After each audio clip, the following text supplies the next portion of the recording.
Hi, Mick Holly and Andre again here, talking about the treasure map and how we use our treasure map workshop in order to convert our financials into our future strategic thinking. Essentially, our treasure map has 4 key building blocks, being the money-making machine, the wealth creation engine, and our story. So those are the 3 key driving building blocks, allowing us to establish the treasure within our business, those key strategies, some of the concerns and risks that we have to think about, ultimately driving the result that we require. So this allows us now to not only understand our now position, but also be able to, within the same treasure map, drive the future and how that will translate into superior financial performance. Well, let's see how we do it. Essentially, we start off, let's say, in this case, we're starting off with our revenue, establishing, well, at the moment, we've got about a $15 billion business, and this business is producing a gross profit of 24%, so we got that quickly onto our treasure map. And essentially, we understand that our total investment is about $10.4 billion, and currently our growth rate is stagnant a little bit, producing a profitability or an operating profit of somewhere around 14 cents in the revenue dollar.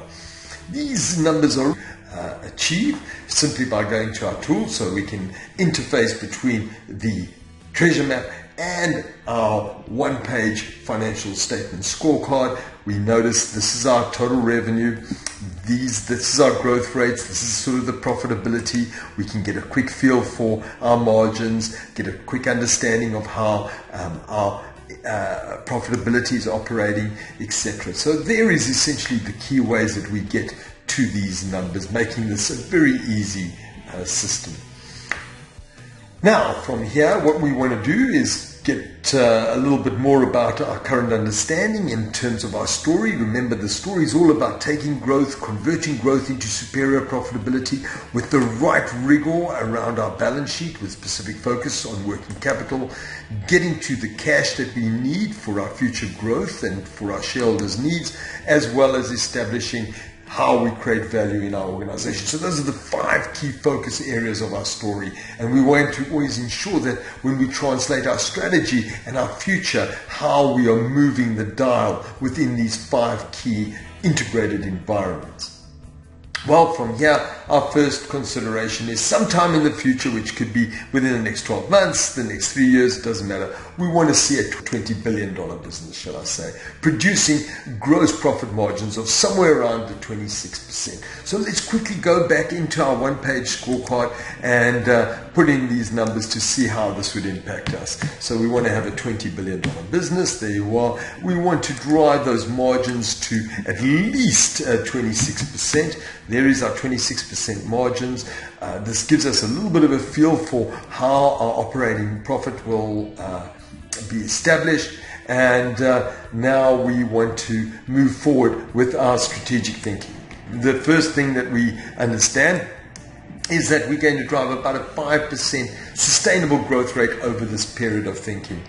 And the key areas that we're going to target in order to drive this additional volume are certain specific divisional growth areas and high growth in some new markets. So hypothetically, this is just for demonstration purposes. All right, let's move forward. And we notice from our one-page scorecard that this is going to give us our operating profits of greater than 15%. We like what we see and we can move on. So this gives us that significant benefit that we've just spoken about in terms of our operating growth. It tells us a little bit about what's going to happen from our earnings per share environment. And these are significant impacts to our business model. Moving forward, we now have established that hypothetically, so I'm trying to be a bit controversial here, and I'm not by any means stating this is a strategy, but we've decided hypothetically, just to put some fun in, we're going to use working capital as a very powerful method to drive this as a competitive advantage. And the key things that we're going to do in the working capital environment, let's go and have a look and see what we're going to do in the working capital environment, is we're going to have inventories that nobody else can match. So we're talking about 150-day inventories, and we're going to re-engineer our supply chain and really focus on those strategic alliances and allow them to drive their business from a cash viewpoint and use us as a partner to do so. So those are the key things. And at the same time, we also realize that we're going to need about an additional investment in our fixed assets or into our capital to about somewhere around $7 billion. So those are the key things that we're going to need. What this tells us a little bit is, just to get a quick impact, that we're going to need about $7.3 billion of additional cash to do this whole thing. So that gives us a bit of a feel for the type of capital that we're going to need. There you are. We've stated the cash requirement and our total investment going forward. In terms of doing this, looks like we're going to need about or drive our total investment from 10 billion to about 15 billion. Well, of course, now we want to think about whether this is going to be self-funded or we're going to go to the capital markets. These are all sort of key considerations that we're going to bring in. At the same time, we better put a quick note about how we're going to use working capital as a competitive weapon.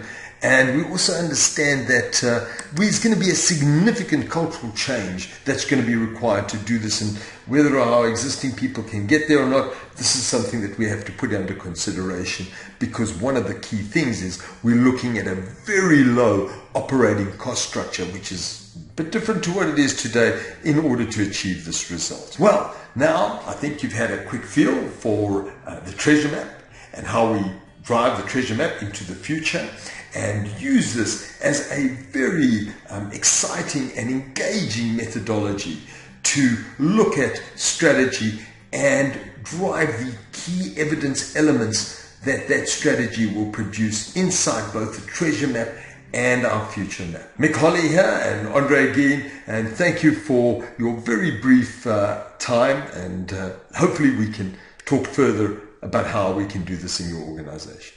Bye for now.